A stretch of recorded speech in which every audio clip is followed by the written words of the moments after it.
Good morning, everyone, or good afternoon, if you, or good night, wherever you are. And thank you for joining us for this International Academy of Cardiovascular webinar series. AJ Marian with my co-host, Dr. Devendra Agarwal. We welcome you all to this meeting. It is my distinct pleasure and great honor to introduce our speakers.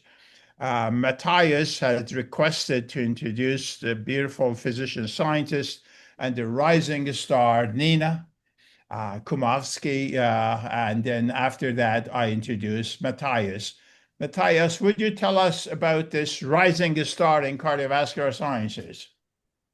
Yes, and it's my pleasure to introduce Nina, who I know fairly well. She's been a force in the lab for several years and a really, a great force. She originally comes from Germany, just like me. I'm glad that I convinced her to stay in the US a little longer. She was recently appointed as faculty at Harvard Medical School and is about to start her own lab at the Center for Inflammation Imaging. What she has accomplished in a very short time is pretty amazing. And she will talk about her discoveries herself. But what I want to stress is that she was able to really acquire a wide variety of skills that enabled her work, and she's intellectually extremely curious and not afraid of learning new things, be it transcriptomics or super resolution microscopy. So I'm really excited to see her lab and effort in this space grow, and particularly excited that she will start out at Mass General. Fantastic.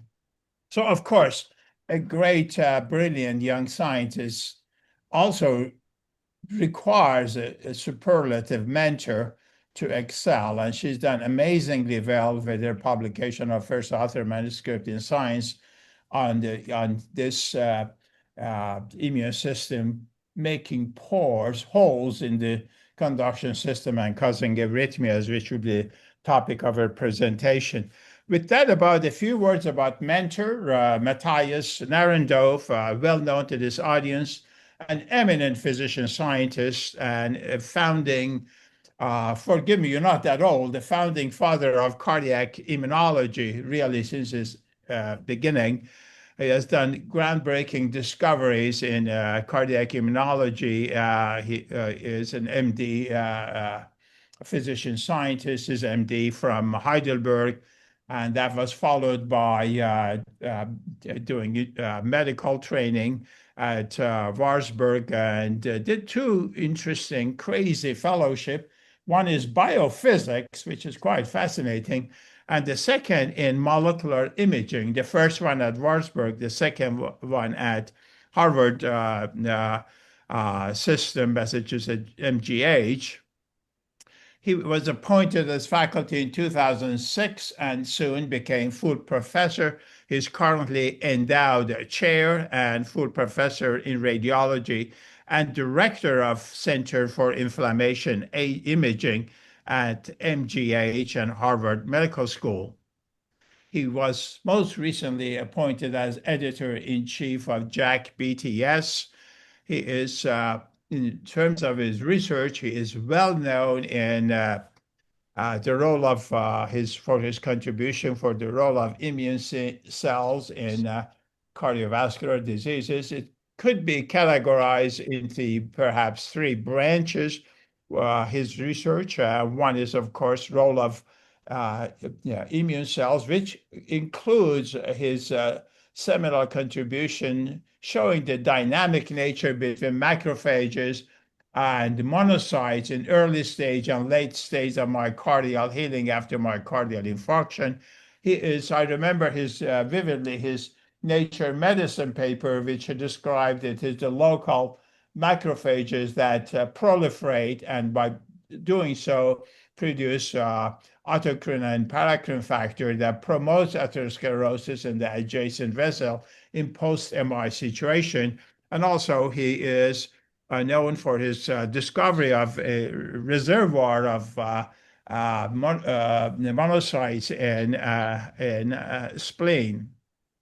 And of course, his work in cardiac arrhythmia from role of immune cells in SA node function to conduction system, and more recently, atrial fibrillation. It just paper came out just this week or so in Nature Cardiovascular Research on atrial fibrillation, role of immune cells, and the work that Nina did on the role of immune cells on ventricular tachycardia and fibrillation.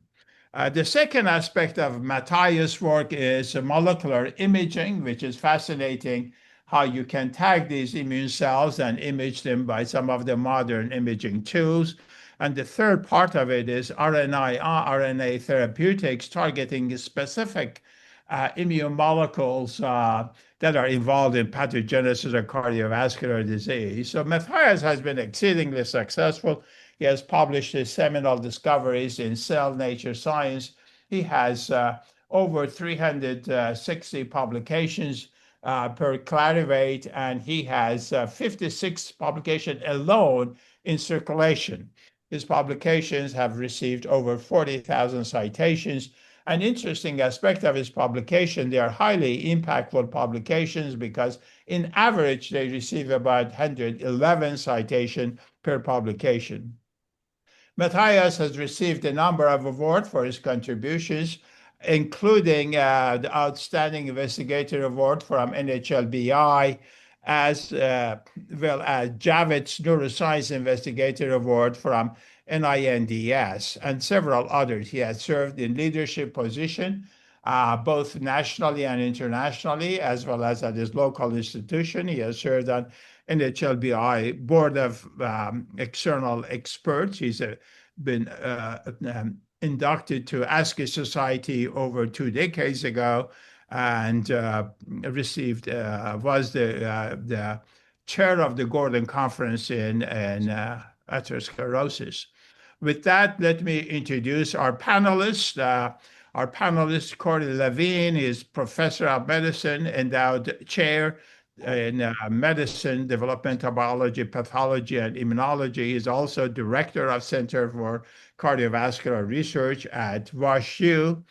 Then we have Nick Frangogiannis, also endowed chair and professor at Department of Medicine, professor at microbiology and immunology at Albert Einstein College of Medicine.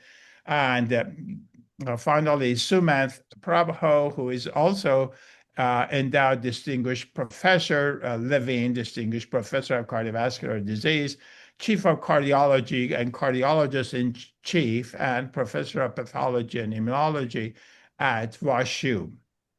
With that, I have my co-host that you met before, Devendra Agarwal, who is professor and director of the Department of Translational Research at College of Osteopathic Medicine of the Pacific Western University, and our organizer, Where Did She Go? Natalie Hernandez, who is basically does all the fantastic work to put the program together, and we are grateful to her as well.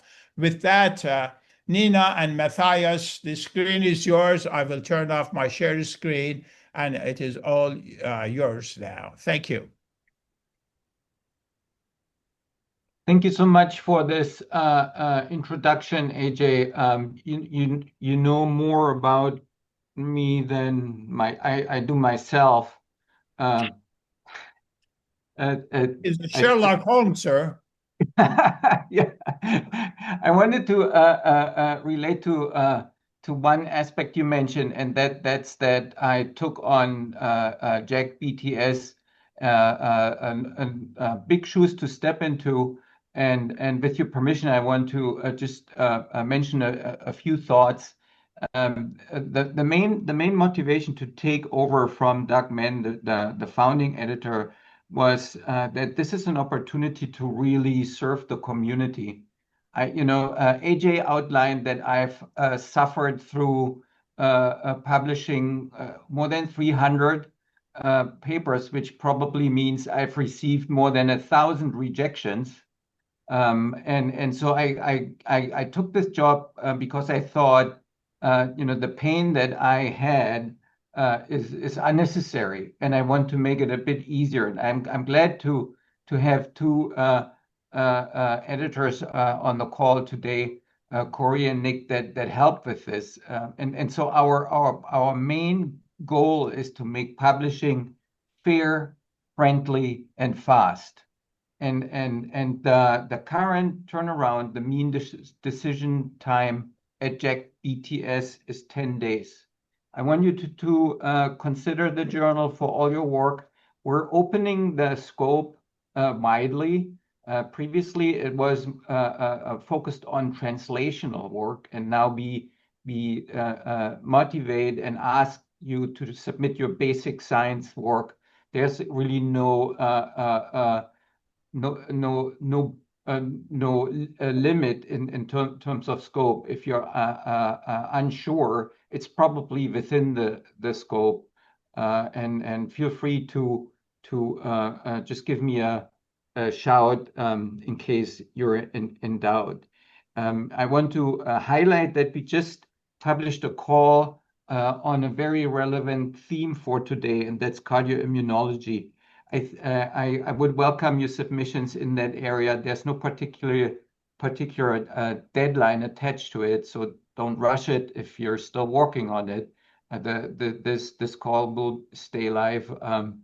I think it's a particularly exciting area, and we're learning a lot about the immune system's involvement in any organ system that you can think of.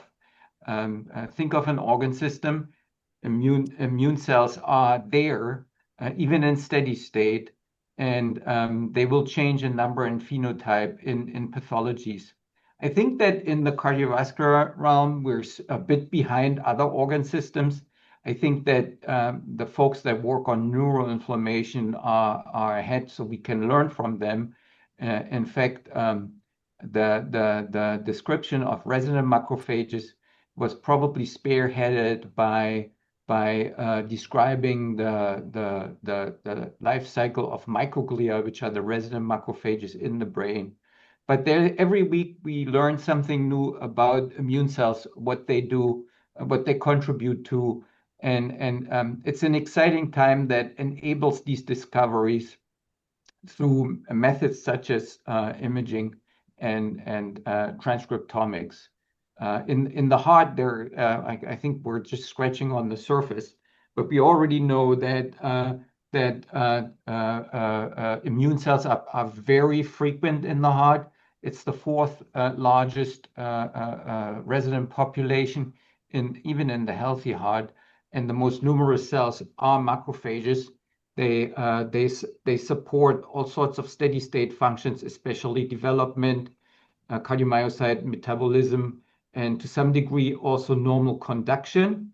And in disease, they may turn against the heart. And Nina will now tell you more about that specific aspect. And I stopped sharing, and Nina, please do take over. So you should hopefully see Yes. my screen now. Panel. Okay. Okay. So thanks again for the kind introduction from all of you and the opportunity to present my research today. So the topic of the talk is cellular immunity meets electrophysiology, or how myeloid cells shape arrhythmia. And what Matthias just alluded to was that macrophages are so much more than phagocytes. So I'm a trained MD, cardiologist, and I learned in med school macrophages are basically phagocytes, and they are important for host defense. So I was very thrilled to learn that there's so much more to myeloid cells in the body in nearly all organs. So tissue resident macrophages populate all organs, and they also pursue, as Matthias said, organ-specific functions beyond host defense. For example, there are supporting thermogenesis in adipose tissue, iron recycling in spleen and liver, and also are involved in synaptic pruning in the brain. And as Matthias also already pointed out, they make up to 8 to 10% of all cells in the heart. So these are macrophages. And what Matthias and Martin Holzmann asked in their work, in their first work regarding electrophysiology in immune cells was, do these cells have an impact on the heart rhythm? And that was the first paper, 2017, where they discovered that tissue-resident macrophages are super abundant in the mouse and also human AV node. That can be appreciated in this panel on the right, where all the green signals CD68, so indicating macrophages, and the dotted line is outlining the AV bundle. And you can see a massive amount of these cells that are scattered around the AV node. And they also found that the macrophages are connected via connexin 43 with the cardiomyocytes, up to 5 macrophages per cardiomyocyte, and also that these macrophages modulate the electrical activity of cardiomyocytes and assist with the normal conduction, showing also when you mass or reduce the macrophage myocyte interaction that you can induce first to third degree block, where it was pretty impressive for a non-myocyte. What I want to also say, because probably also cardiologists are listening, of course, cardiomyocytes are the main players in normal heart rhythm and also arrhythmia, but there are cells, the immune cells, that are also having an impact on them. To stay with the macrophages, so I just talked about these, the steady state, there is a resident tissue macrophages that are usually embryonically derived. So they are coming in already during embryonic development from the yolk sac and reside in the respective organs. And they're usually considered of having homeostatic functions and supporting functions for all organs. In disease, this changes, or this is subject to change. There we see more an influx of monocytes, and then therefore also monocyte-derived macrophages that can have very different functions in the respective organs, and are in a lot of cases are more detrimental. So another paper that was referring to the myeloid influence on the heart rhythm with this paper from 2023, where Martin showed that inflammatory monocytes and SPP positive macrophages expand in the atria, in atrial fibrillation in mouse and human atria. They came up with the so-called Homer model in mice to recapitulate the cell composition and transcriptome changes that we can also see in patients with atrial fibrillation. And in this model, they could show when we inhibit the monocyte migration or delete SPP1 from macrophages, this can reduce atrial fibrillation. Mechanistically, they showed that SPP1 is a pleiotropic signal that promotes atrial fibrillation via a crosstalk of immune cells and the stromal cells, producing more fibrosis in the atria. So all of this led to the question, are also other myeloid cells involved? So that's not only macrophages, but also neutrophils. And I will talk mainly today about the other myeloid cells, the neutrophils, in a different setting, though. So what I was interested in my postdoc work was ventricular arrhythmia after myocardial infarction. This is important since it's still the most lethal complication of ischemic heart disease. And ischemic heart disease in general is one of the main causes of death worldwide. What is dangerous about this is when you suffer from coronary heart disease or ischemic heart disease, and you suffer from a myocardial infarction, the heart usually goes into a very fast and dangerous rhythm, the ventricular arrhythmia, so namely ventricular tachycardia and ventricular fibrillation. And this very, very fast rhythm causes the heart or causes a hemodynamic collapse, since the heart cannot sufficiently pump oxygen-rich blood through the body, leading to insufficient supply of oxygen to peripheral organs and the brain, and can lead to to brain damage within a few minutes, and ultimately death when not treated very fast via defibrillation. We also still see a pretty high in-hospital mortality for early VT after MI. And when I say early VT after MI, I mean the first 48 hours are a very vulnerable phase for patients suffering from MI. And what is very interesting to us is that this early VT burden and the immune cell recruitment after MI coincide in these first 48 hours. So we see in this panel, the lower right side, we see a very strong increase of neutrophil influx that is already peaking within the first 24 hours after MI, and also on day 2 and 3, monocytes infiltrating. Previously, a postdoc in our lab, who is now a professor in Berlin, Jana Grune, already looked into this topic and found that neutrophils actually promote ventricular arrhythmia after MI, while macrophages are more protective against the VT after MI. How she did that was she developed a mouse model, the so-called STORM model, to assess ventricular tachycardia after myocardial infarction. It's important to know that it's really hard to get mice to have a spontaneous VT after myocardial infarction. Therefore, we used a low potassium diet to render them more susceptible for arrhythmia. And then we implanted telemeters 10 days prior to MI, and then induced myocardial infarction.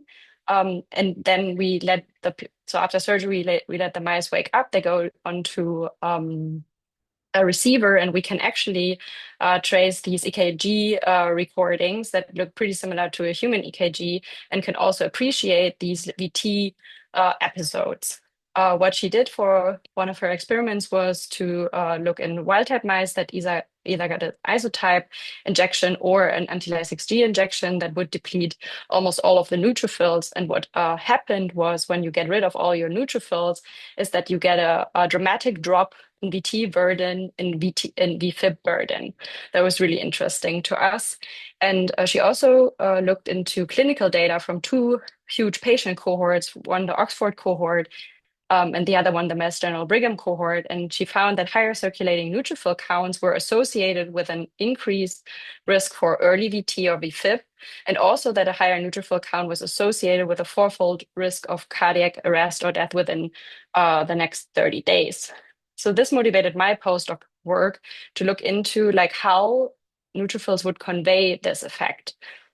We looked into deposited single-cell RNA-seq data from mice, from heart tissue from mice that underwent myocardial infarction. We identified the neutrophils and compared them to the other myeloid cells, the monocytes and macrophages, and found that the so-called resistant-like molecule gamma, the gene name is retinal G, in short, I will refer to as realm gamma, is the most upregulated gene in neutrophils after MI. We also validated this in the blood, looking via qPCR, that neutrophils already express a baseline level of retinal G before MI, but they're increasing the expression after 5 hours and 24 hours after MI. In the heart itself, we looked in different cell types and only found it expressed in neutrophils. We also corroborated these findings on the protein level, first looking into the bone marrow where the neutrophils are derived from, staining for Ly6G as a marker for neutrophils. And we see a 100% overlap of Ly6G positive neutrophils and realm gamma signal. And realm gamma is stored in vesicles inside of these cells. Then we also looked on the protein level in the heart, and we can see in the lumen, but also in the tissue when the neutrophils infiltrated, that the Ly6G signal really nicely overlaps with our realm gamma signal. Then we needed to pin down our phenotype if this protein was at all involved in arrhythmogenesis.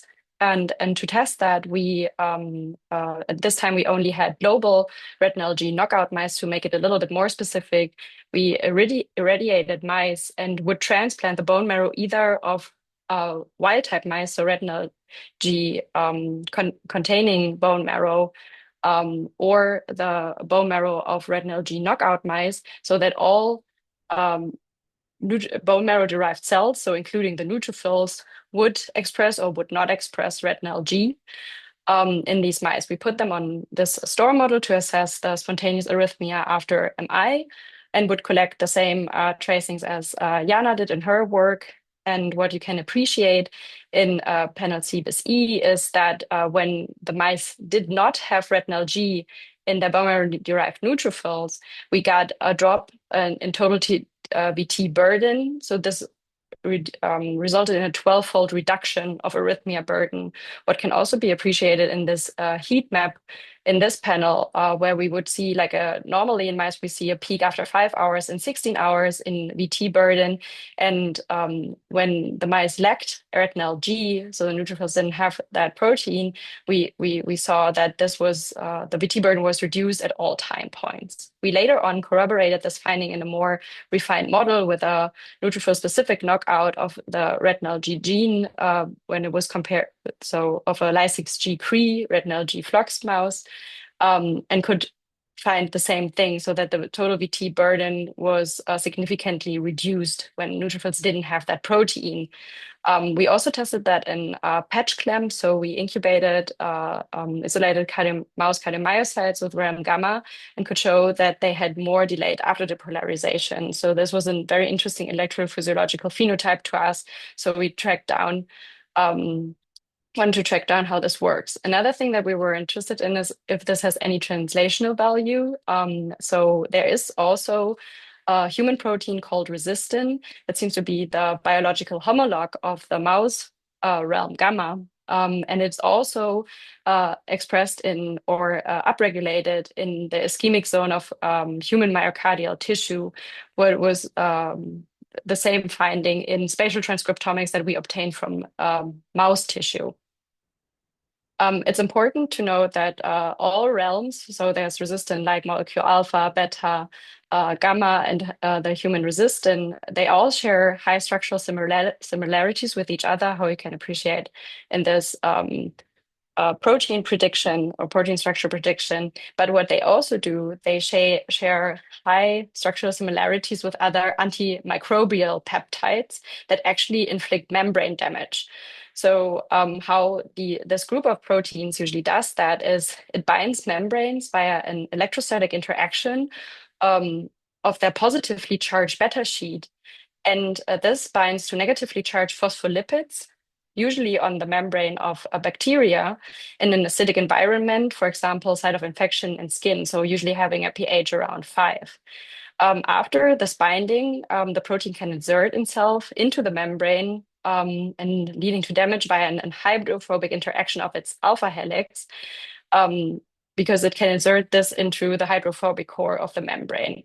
How that looks like in bacteria, in bacteria surveillance, this showed this paper. So this here you see like the bacteria just in buffer, and this is a bacterium that was attacked by realm beta and basically got its membrane damaged. So these findings and these thoughts led to our hypothesis that realm gamma might and also resistin might work by eliciting a membrane defect in cardiomyocytes. So now we would think, okay, this is a dangerous protein, like when that would just float around and poke holes in cells, like would that make sense? So I think we have to take a step back and think when we are in steady state, we don't really have a critical number of neutrophils in the heart, so they are just patrolling in the bloodstream. So we don't really have this accumulation. Then we don't have negatively charged lipids on the outer leaflet of intact mammalian cells, like in general. This negative charge is pretty unique to the bacterial membranes. And then we also have our neutral pH. So all of these things are rendering the protein like not really dangerous and not really reactive. But in the MI, this all dramatically changes. So we suddenly have a massive influx of neutrophils into the myocardial tissue. We have an upregulation of realm gamma and resistin, and we have a massive degranulation. And this is where the resistin of the realm gamma is stored in the neutrophils. It is in granules in their cytoplasm. So we have super high local concentrations of this protein. On top of that, we have suddenly negatively charged phosphatidylserine on the outside of cardiomyocytes, because that happens when cardiomyocytes are distressed or pre-apoptotic. They flip out phosphatidylserine, which is negatively charged, providing a potential binding site for this protein, what would usually leave myocytes alone. And then on top of that, ischemia is causing acidosis. MIs were described to have a pH of 5.5 after 50 minutes of ischemia, further promoting this membrane disrupting function of this protein family. So to just put it into perspective, so what we believe happens is in acute MI, we have neutrophil recruitment, upregulation of retinal G and realm gamma. Cardiomyocytes in the infarct are flipping out phosphatidylserine. Phosphatidylserine is a potential binding site for realm and resistin, which is there in high concentrations. And these proteins can insert themselves in the membrane, leading to small membrane defects. And what we think then happens is that we get a cation influx, which can trigger delayed after depolarizations and electrical instability in these cardiomyocytes. And how we try to show that was we first started out with an in vitro assay using so-called liposomes. These liposomes contain made of phosphatidylcholine and phosphatidylserine. So phosphatidylserine being the potential binding site, the charged phospholipid for realm gamma and resistin. When you incubate these liposomes with realm and resistin, you can appreciate in these two panels that we see this like pore-like structures forming. So there's definitely a disruption of membrane here. And what is the nice thing about these liposomes, they're also loaded with a self-quenching dye. And once the membrane gets disrupted, they're releasing dye. From there's a dye release from these vesicles. So we also did another assay where we would take these liposomes and introduce realm or resistin in different concentrations, and then would then measure the dye release in a plate reader, and to see what the maximum dye release would look like. We introduced Triton after 20 minutes. So that we know the measure for like how the 100% dye release would look like, and then plotted this in dye release in percent from this Triton-induced maximum, and could show that both realm and resistin had a really nice dose response curve. So the more resistin or realm you put on, the more liposomes got disrupted. We, of course, then wanted to move that from in vitro back into in vivo or like the ex vivo. So we first isolated cardiomyocytes and then exposed them to a low pH setting and labeled realm gamma. And we also stained with apotracker green for phosphatidylserine. So these green spots indicating where we have a phosphatidylserine exposure on these cells, and we see a really nice overlap with the labeled realm gamma. What we also introduced in this assay was dextrane as a cell exclusion dye. So this dye cannot enter a cell with an intact cell membrane. And what we could observe is that on sites where we had like a co-binding of the apotracker indicating phosphatidylserine and the binding of realm gamma, that over time the dextrane could enter the cell at this sites of co-localization, indicating that we actually have a pore formation or a brain damage happening here. We kind of tried to dig a little deeper, like if we could actually see like something like an actual pore or a channel or something like round forming, or like how would that exactly look like. But when we go back, like this is like all very, very, very small. So we are looking at just a few nanometer diameter. So we thought, okay, this is beyond what optical microscopy probably can do. So we moved it to the so-called minflux imaging, where we could image like single molecules of realm gamma on these colocalization sites. And we I don't know if you want to say unfortunately, but we didn't really see like a pore or like kind of a round structure, but more like more like a carpet covering the cells in these particular spots. But there is actually a model describing membrane disrupting behavior of proteins that is described in the so-called carpet model. And how it works is that like the molecules bind to the membrane and cover it like a carpet. And once critical threshold is surpassed, they they start to insert themselves into the membrane and disrupt the membrane in that fashion without forming an actual channel or pore, but more like disrupting it in a more not chaotic way, but not it's just not like a channel. So we also found something similar in the electron microscopy. So we had like kind of these like protein covering the cells. And we also wanted to link this to the electrophysiological phenotype. So could we show like a cation influx? That was like one of the main questions that also arose from these findings. And here you can see again an isolated cardiomyocyte, and that shows a binding site here for the or that is showing a binding of our labeled realm gamma. And what you can appreciate here is, since we loaded them with fluo4, which is a calcium indicator, is that we seem to have a calcium influx starting from these realm gamma binding sites and then triggering like a calcium wave traveling through the cardiomyocyte. And also when we zoom in on sites where we have this binding, it seems that we have like a continuous influx of calcium because the signal doesn't really go away. And then we come to a point where it triggers this like action. I also brought some videos that where you can appreciate it probably a little bit better. So kind of here, starting out from this part here, and then the calcium wave travels through the entire cell, also making so contracting the cardiomyocyte. And yeah, I think this.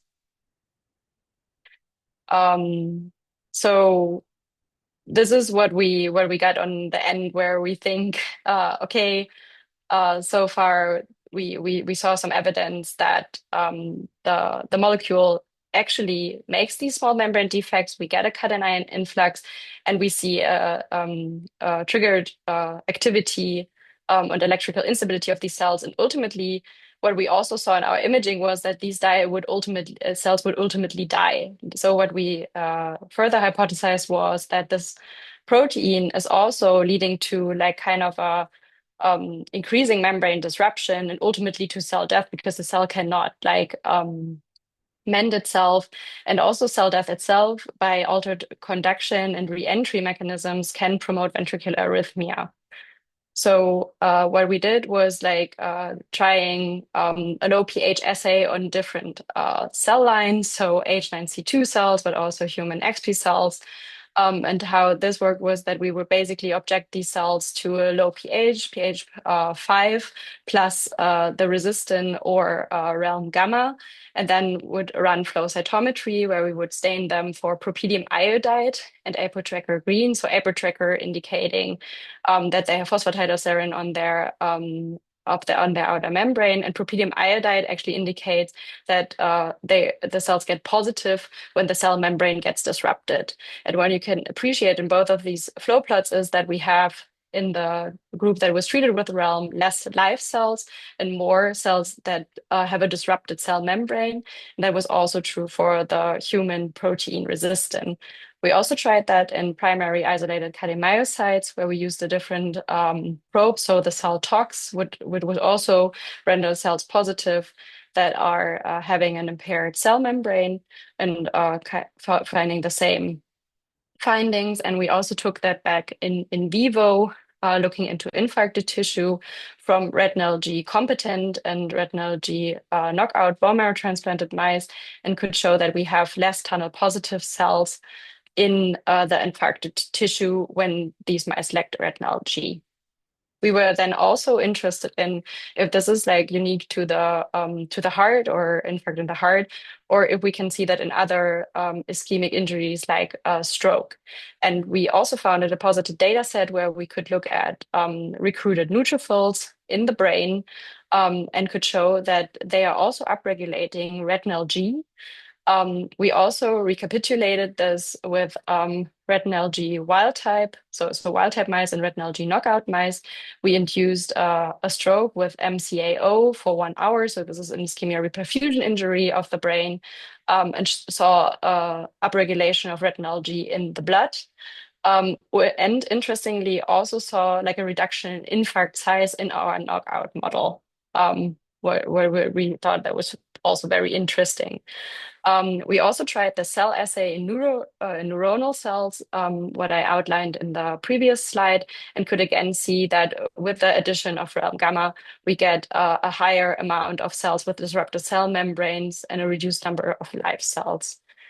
And then for our revision, or like what people then ask most is, okay, you see in the ischemia reperfusion injury in the brain, you see a reduction in infarct size. What happens when you do an ischemia reperfusion injury in the heart? What is much closer to what we nowadays see in the clinic? Because usually you have an MI, you come in, get to the cath lab, and then injuries that we see today in clinic are more ischemia reperfusion injury.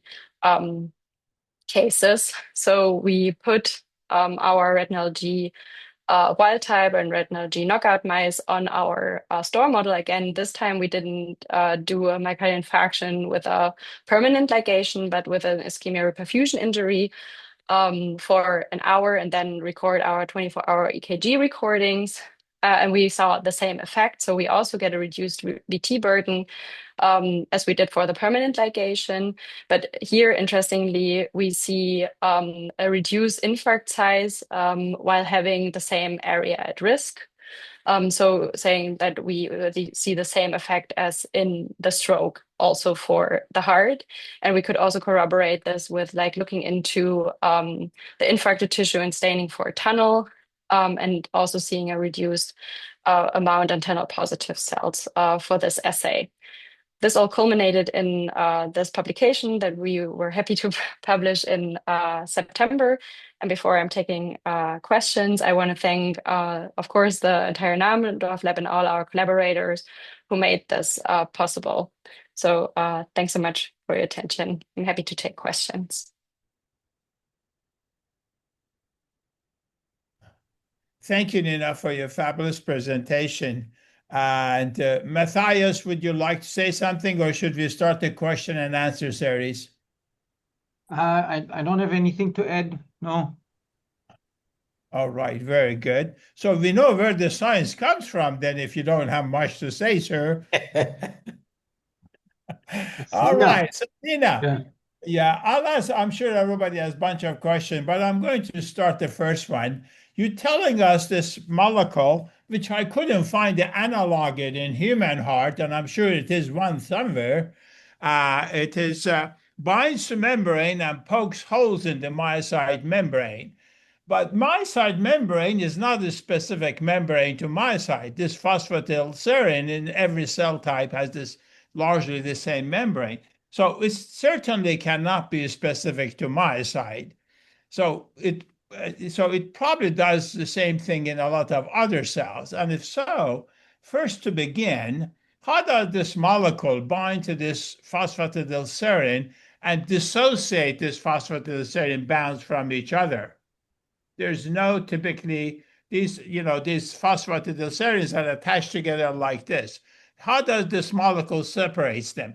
Does it destroy the lipid component? Does it make the charge of the molecule change and they dissociate? Does it cause some sort of allosteric changes how does it generate hole in the cell membrane? Yeah, so you're absolutely right that I don't think that it's very specific to the heart or cardiomyocytes. So I think this works exactly the same for would work everywhere for every cell basically that has phosphatidylserine on its surface.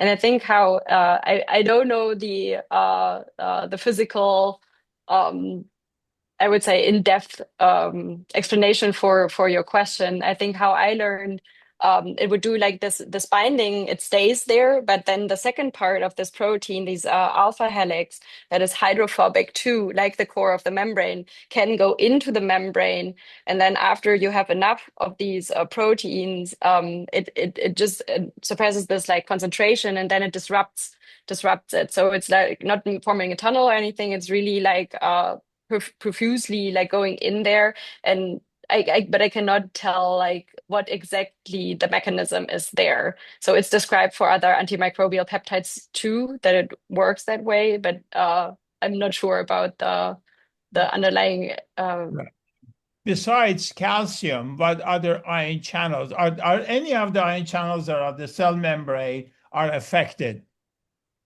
I don't think it's a very specific thing to any of the ion channels. I think we used calcium because we could image it very well. So I think not only calcium, like it will like basically all ions that have a concentration gradient will go into the cell. So I don't think it's selective for a specific ion. So they will all follow Just the their calcium gradient. gradient from extracellular to Yeah, intercellular in the yeah. presence So the inside calcium the will go cell. in and sodium But will go in. interesting, as you know, calcium channel blockers never been as effective for treatment of arrhythmias post-MI. Yeah. What would you So say I there? yeah. So You like this to be kind of back and forth kind of discussions. Panelists, anyone wishes to, Professor DK, I call him DK, it's just easier. DK, Oh, thank you. So before panelists, I can ask the questions? please. Yeah, so it's a wonderful talk. Thank you very much, Dr. Kumowski. I have a couple of questions. sure. First is that if it makes the whole, you know that there is a complement system, MAC complex, is known to make holes in various cells. Is there any connection between this activation of resistin with the complement system pathway whereby there is a MAC complex is formed? Do we know anything about any connection in there? And the second question is that the phosphatidylserine is traditionally known to induce apoptosis, as you know that, say in there. So is the resistin binding to phosphatidylserine as a receptor? Because resistin has its own receptors. And does it really bind to phosphatidylserine and induce the apoptosis of cardiomyocytes? And that's why it develops into the hole or damage to lead into the atrial or ventricular fibrillation? Sure. So for the complement, we actually didn't test that. So I cannot really say if it has anything to do with that system. But for the second question, we thought about this quite a bit. So what we think happens or what happens in the heart at least is the cardiomyocytes that are being hypoxic undergo they are starting to be apoptotic because of the hypoxia, but they can still be salvaged. So not of all cells that are starting to go into this apoptosis starting like pre-apoptotic state and flip out phosphatidylserine, they still can be salvaged. For example, when you reinstate oxygen supply, they can go back to, so there's a point of return still. And what we think what the resistant does is that it pushes them over the edge so that they cannot go back. So it binds to it, so it needs this like pre-apoptotic state for the protein to bind, and then by disrupting the membrane, even if the oxygen supply is reinstated, it cannot go back since the membrane is so damaged. So we don't think it induces apoptosis, because apoptosis would be like kind of a organized way of the cell to die, right? And what we think is that it's very untargeted, disrupts the membrane, and basically leads to a kind of necrosis, if you want to use that word, instead of having this like organized way of apoptosis. So we don't think that it uses apoptosis, but rather like kind of skipping this like organized way and making a more chaotic cell death, and then also contributing to arrhythmia. And then you also asked about like own receptors. It's discussed that resistant can also bind, or realm gamma can bind to TLR4 and to one other receptor. But in this case, we think it's really going directly to the membrane. It has this disruptive function. So kind of a misdirected fire that is usually meant to hit bacteria, but suddenly now it's untargeted. It's kind of an untargeted response of the immune system that is misdirected to cardiomyocytes.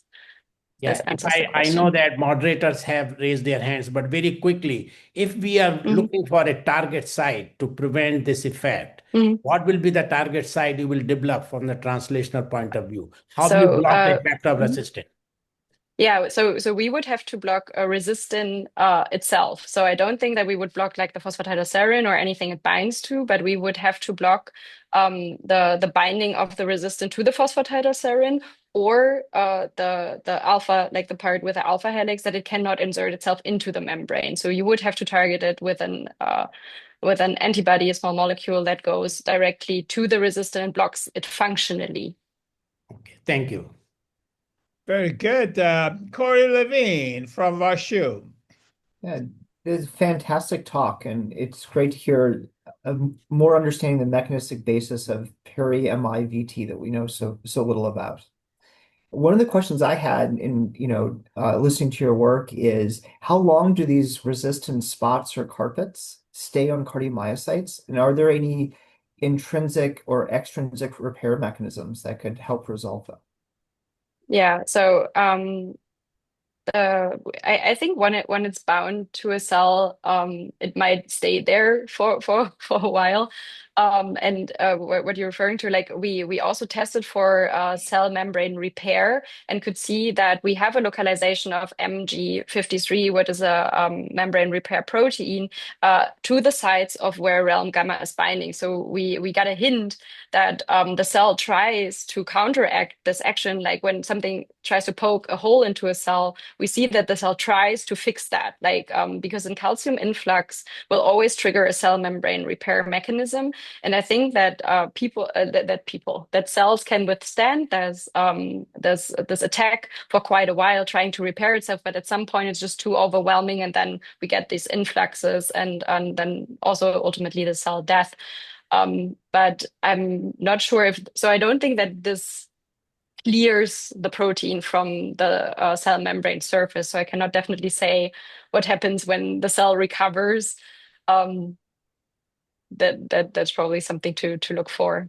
Yeah, This plays a it's role. fascinating. One kind of follow-up question is, do you think when you add other cells into the in vitro systems, do you think macrophages may be able to sort of biopsy the membrane and I see. Okay, something like that. Yeah, or like when they are grooming the cardiomyocytes and then like basically pick up this protein to that's conceivable. Like that would be interesting to look at if that would be interaction, or if they can help like cut out the pieces of membrane, because also cardiomyocytes try to fix themselves with several things. They can also like kind of make a little membrane bubble and try to fix it, and like getting rid of that with an exofer kind of situation. That would be interesting to look at.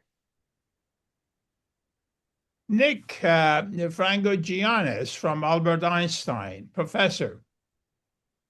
Nina, I would also like to congratulate you on some fantastic work and also superbly presented new ideas, bold ideas. This is exactly what the field needs.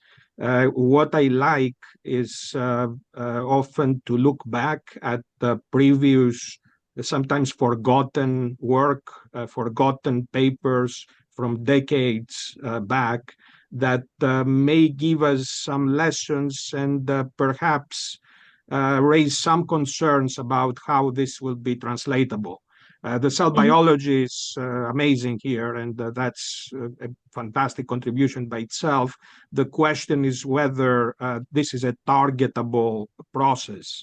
So when I was a fellow, a resident first in internal medicine and then a fellow, I trained in Mark Entman's lab at Baylor. And Mark's favorite concept at the time, I never worked on this. I was never enthusiastic about it, but his favorite concept was that neutrophils become activated, they express surface integrins, they bind to cardiomyocytes. The pathway there was CD11, CD18 through with ICAM1 on the cardiomyocytes, and they cause cardiomyocyte death. So they extend ischemic injury in a reperfused infarction, and the evidence was great on this. Was a lot of by the standards of many years ago, the cell biology was great. There were a lot of other people showing a reduction in infarct size with all kinds of interventions targeting neutrophils. No limited negative data interspersed in there, but negative data are very hard to publish anyways. And the whole thing collapsed in the following decades. So it collapsed because anti-integrin approaches, anti-beta-2 integrin approaches in early clinical trials didn't show much promise. So everybody forgot about the neutrophils. Do you think this is the fate of this direction as well, to remain a cell biological curiosity, or do you strongly believe that there is a future on this, we should target it, and something went wrong at a different step in the previous experience with the beta-2 integrin approaches and with the anti-neutrophil approaches? And to further compound the issue, neutrophils have all kinds of protective effects. There is Sabine Stevens showing that they have reparative roles as well. So, how do you feel about this? And how would you pursue that therapeutically if you would be interested at all? Yeah. So I think the answer needs to be that I believe that this is important and we should target it. I feel like the problem that we had in the past with targeting the immune system and certain mechanism was that we probably had a lack in doing this in a very in a targeted way. So what you said with like that neutrophils also have positive action. So when we get rid of neutrophils completely for 7 days, we know that it has detrimental function on infarct healing. So we want to be like very, very specific that we, for example, the resistance is only upregulated for the first 24 hours and it gets downregulated again. So we want to really hit just this very specifically. So in my head, that would be like something like an antibody, an antibody that would maybe even like would inject it via when you do the cath, like kind of a single shot that is targeting the protein that is then in the heart, and is really just like this like single shot thing, and not like getting rid of all neutrophils, because that would be detrimental for example, pneumonia and all of the other things that we have as that can happen after myocardial infarction. So I think when we want to do this therapeutically, it needs to be very, very targeted. And I think that we have emerging techniques like nanobodies and antibodies that can do that in a very specific fashion, what is different to like the approaches that we had a few decades ago. And to also probably stratify patients accordingly. Like when you have high, like the first work from Jana Gruner, when you see a patient having like very, very high numbers in neutrophils, that they would, of course, have the biggest advantage when you treat them instead of some that have minimal neutrophil activation. So I think it's really a combination of being very targeted and specific, and doing the right patient selection. Okay, I think the patient selection is something that people have adopted for many years.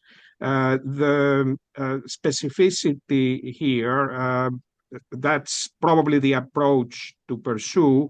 You are convinced that resistin has no physiologic protective effect. So why do neutrophils express it if it's not part of their armamentarium to attack bacteria? Is there any evidence that it has of some significance in attacking infections, or there is none? No, so I actually believe that the main function of resistin and realm gamma is a bacteria attacking bacteria. So I think it would have an impact on that. But in this particular moment, the VT and the MI is more life-threatening than a potential infection that we have. We also have other mechanism in the body that is attacking bacteria or invading pathogens. I think it would be problematic to inhibit this for a long time, because I think it is actually a line of defense against bacteria. So this is one of the things that I think we can inhibit it, because we think it only plays a role within the first 48 hours after myocardial infarction. So it's a short-term thing that we would target. And not so much like a more chronic treatment where we would get rid of it completely, because then I would assume that we have a higher infection risk. You're absolutely right. Thank you very much, and congratulations again. This is a great work. Thanks. Thank you, Nina. Now, Dr. Sumanth Prabhahot, cardiologist-in-chief from WashU. Yeah, so first of all, congratulations. That was really beautiful work. And like Nick said, extremely well presented. Really enjoyed your presentation. Actually, Nick took my question regarding putting this into a broader context of healing after myocardial infarction. Neutrophils are actually essential to while it's an intense inflammatory response, they're essential for ushering in the resolving phase. And actually, apoptotic neutrophils are probably one stimulus to develop pro-resolving macrophages. I think you've kind of hit on that topic, but if you have anything else to add as to how do you put it in context with the function of neutrophils as a resolver on one hand, or ushering in the resolution phase, with the acting as a bad actor, so to speak, with arrhythmias, and then there's also been neutrophil expansion documented in other cardiac pathophysiologies, including chronic heart failure, including pressure overload, the early stages of pressure overload.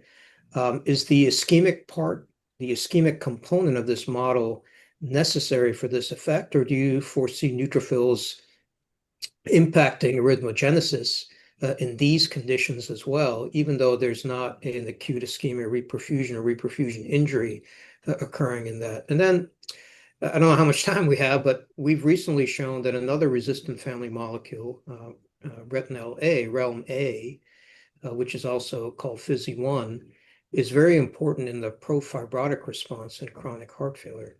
So do you think that this mechanism of resistance is really a class effect, or do you think that there are individual differences in these resistant-like molecules depending on context? Okay. I'm trying to answer this. So first of all, I think you're absolutely right that neutrophils are really important also to resolve myocardial infarction.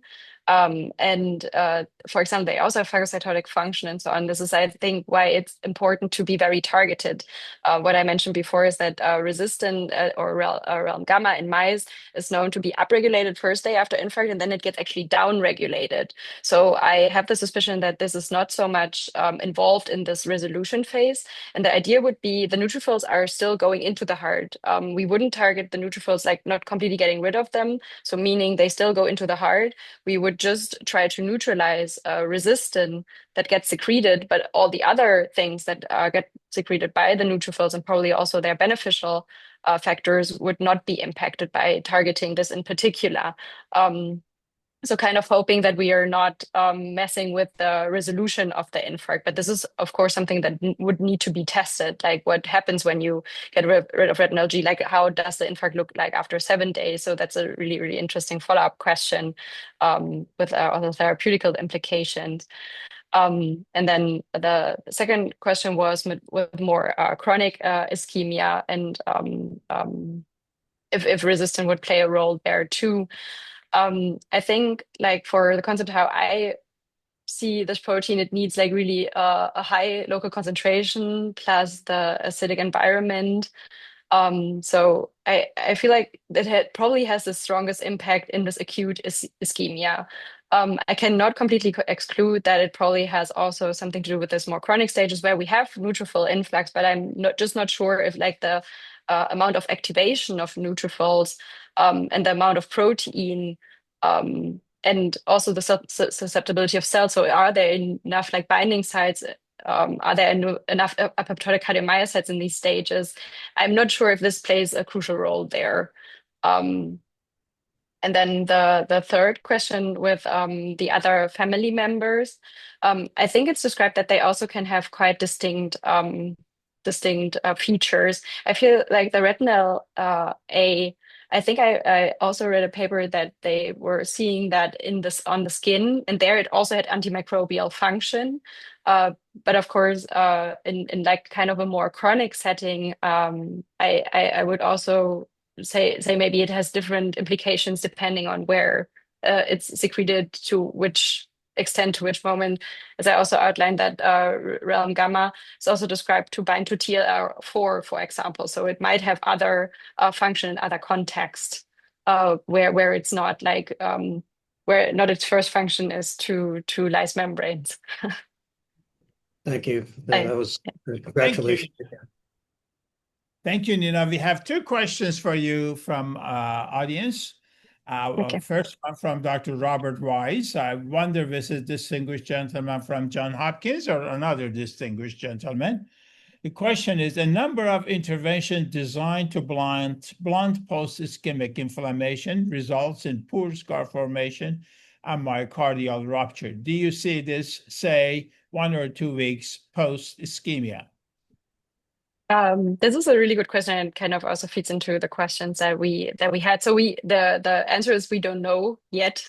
So, but I think it's really an interesting experiment to use our mouse model and to see like how do these infarcts look like, say after 3 days, after 7 days, do we see more rupture? So within the first 24 hours, we don't see any of that. Like we don't see a difference in survival, but I cannot exclude that it will look like that 1 or 2 weeks in. I would hope it would not influence that too much, because that would limit its therapeutic possibilities, of course. So that would be a good experiment to follow up on. Thank you. Dr. Robert Wise is from University of Iowa. Now we have local here, Dr. June Wong. First, congratulates you, a fantastic talk. And she wants to know, did you check other type of cell death types, such as ferroptosis?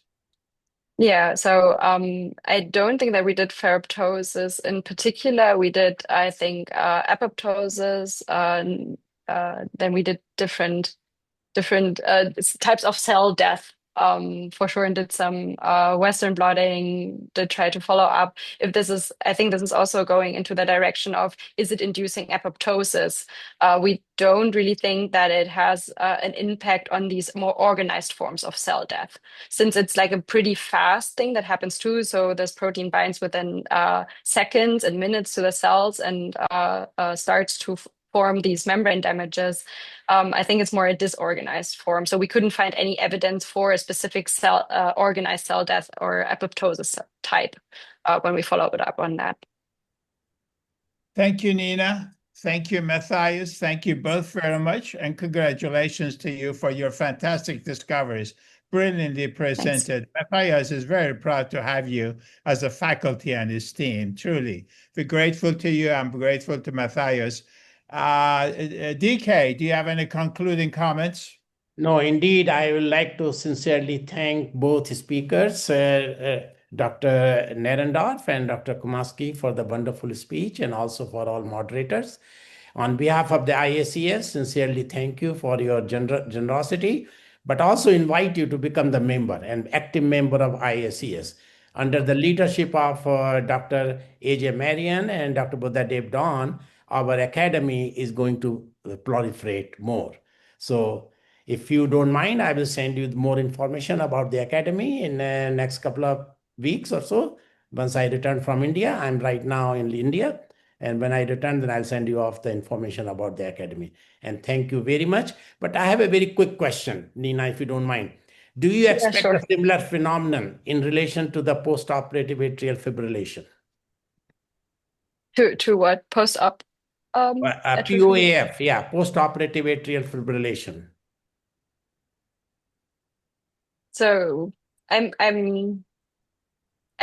wouldn't think so. I feel like you need a very, very strong inflammatory. Oh, you mean when you do heart surgery? Yes, right. And after then after any interventional procedures and post heart surgeries, that's a major problem. Just a food for thought. Yeah. I mean, it might because you will have heart cells, cardiomyocytes that are not happy. So we have a potential binding site with phosphatidylserine. I cannot exclude that that might be a driver. It might be enough to disturb a few cells and trigger the activity. So that's an interesting thought. Like maybe we should also follow up on that. Thank you. Thank you. Sorry, AJ, Thanks. for asking question at the last minute. Thank you all very much. Again, Nina, our sincere gratitude to you. Matthias, truly grateful. Thank Real you. fantastic discovery.